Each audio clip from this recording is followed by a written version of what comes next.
Nous sommes sur la RD 113 avec ce feu rouge au carrefour de la sortie du tunnel. Comme celui-ci un peu plus bas de la Renardière, il fait perdre énormément de temps aux automobilistes. Et les 1000 logements de Palière 2 et ses 2000 voitures ne sont pas encore présents. Mais ce point noir est loin d'être le seul sur notre commune. Le rond-point de Coca-Cola, le rond-point des Tabords et le carrefour avec l'avenue Almarie à la Gavotte ou encore le rond-point de Plan de Campagne sont autant de points noirs qui rendent la circulation de plus en plus invivable sur notre commune. Les Pennes Mirabeau connaissent ces dernières années une urbanisation massive et une bétonisation qu'elles n'arrivent plus à absorber. L'absence totale d'adaptation de nos infrastructures a fait exploser les embouteillages sur de nombreux secteurs et crée une tension insoutenable en termes d'accès aux services publics.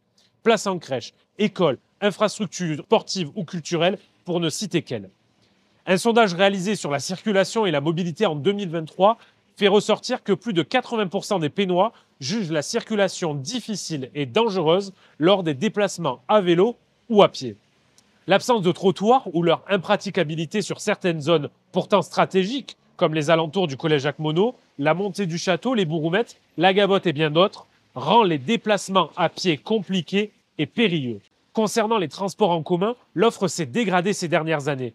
La fréquence des bus vers Marseille ou Aix n'est pas suffisamment rythmée.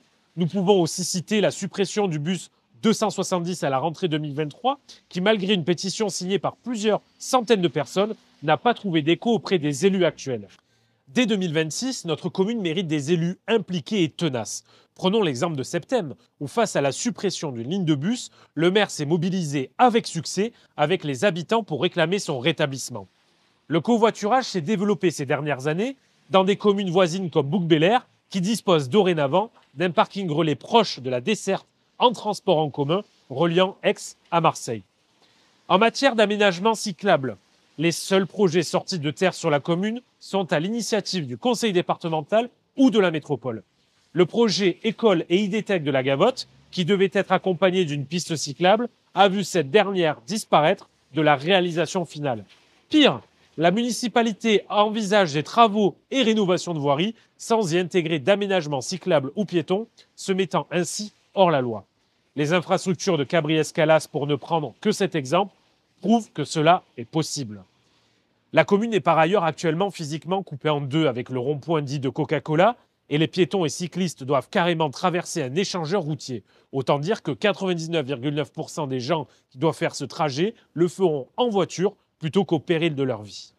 Et pourtant, des associations sur la commune se battent depuis des années pour que les Pennes Mirabeau développent la qualité de vie et la mobilité douce et active de ses habitants comme ses voisines. Il est nécessaire de donner des alternatives à la fois crédibles et désirables. C'est pour ça qu'avec mon groupe, nous donnerons la priorité à la qualité de vie dans notre village, qui passera par la fin de l'urbanisation massive, une requalification de nos voiries et des feux de signalisation, un développement des transports en commun et de la desserte de nos villages, la mise en place de parkings relais permettant de prendre facilement le bus et le covoiturage, par un plan de réalisation de pistes cyclables et d'aménagement de nos trottoirs. Il faut que ça change car notre commune mérite mieux et c'est ensemble que je vous propose de construire l'avenir des Pennes Mirabeau.